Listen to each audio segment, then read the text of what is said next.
Ouais. Alors Fabien appelle la capitainerie parce qu'il y a l'énorme bateau en bois là-bas qui a décroché de son mouillage et qui est en train de se barrer au large.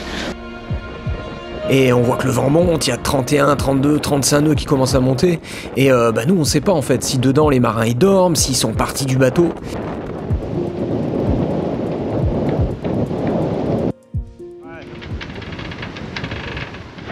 Bon là on est toujours sur la bouée, ça décoiffe quand même, ça décoiffe, il y a 30 nœuds qui se sont levés dans le mouillage, ça envoie quand même pas mal.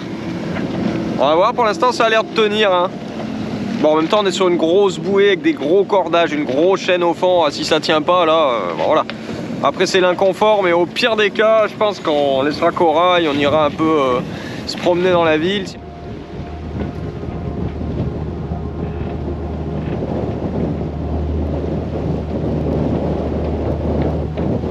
Alors Fabien appelle la capitainerie parce qu'il y a l'énorme bateau en bois là-bas qui a décroché de son mouillage et qui est en train de se barrer au large.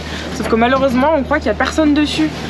On essaye d'appeler la capitainerie, peut-être qu'ils ont le contact des gens. Mais ça devient de plus en plus chaud ici. Qu'est-ce qu'on fait ? Faut bien comprendre qu'à ce moment-là, moi je me sens complètement désemparé parce qu'on voit que le bateau, le gros bateau a lâché, on voit la chaîne qui traîne dans l'eau et il n'y a personne sur le pont. La capitainerie elle répond pas et il n'y a personne non plus qui répond sur le 16. Et on voit que le vent monte, il y a 31, 32, 35 nœuds qui commencent à monter. Et nous on sait pas en fait si dedans les marins ils dorment, s'ils sont partis du bateau.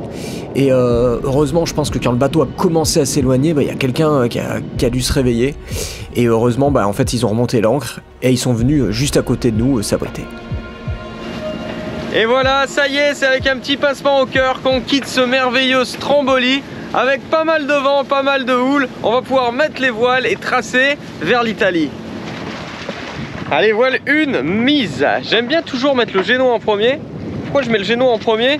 Parce que ça me permet un peu d'aller, de m'éloigner tranquille et de checker le vent. Parce que là, comme il y a le Stromboli qui nous abrite, il peut y avoir un effet Venturi, il peut y avoir plein de choses qui font que le vent peut être plus fort ou moins fort au large. Alors avec le génois, je sais que je suis vachement modulaire, vachement flexible. Donc là j'ai mis mon génois, je vois comment mon bateau avance, je suis au bon plein. Je vais regarder l'anémo, s'il y a entre 10 et 20 nœuds, je vais mettre toute la grand voile. S'il y a un petit peu plus de 20 nœuds, à ce moment-là je réduis, je mets un tout petit riz dans la grand voile. Et après je réduis le génois si besoin pour équilibrer.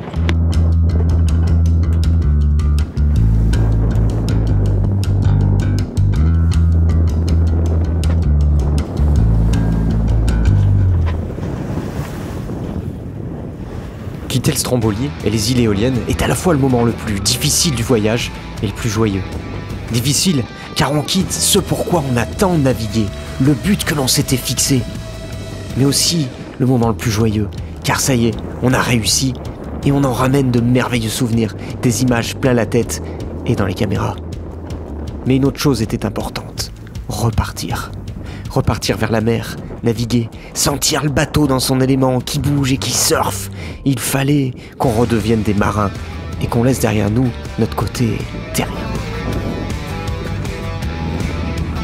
Demain, à 18 h, on se retrouve pour la navigation vers l'Italie. Alors n'hésitez pas à vous abonner et à activer la petite cloche pour être sûr de ne pas la rater. Et puis pour tous ceux qui ont envie d'apprendre à naviguer, on a créé une super formation en ligne qui démarre des bases pour ceux qui ne sont jamais montés sur un bateau pour aller jusqu'à la préparation des traversées en pleine mer. On a aussi créé des guides et des coachings personnalisés. Vous les retrouverez sur notre site internet www.voiliercorail.com. On vous met le lien dans la description de cette vidéo. Quant à moi, comme d'habitude, je vous dis salut les copains et à demain, 18 h.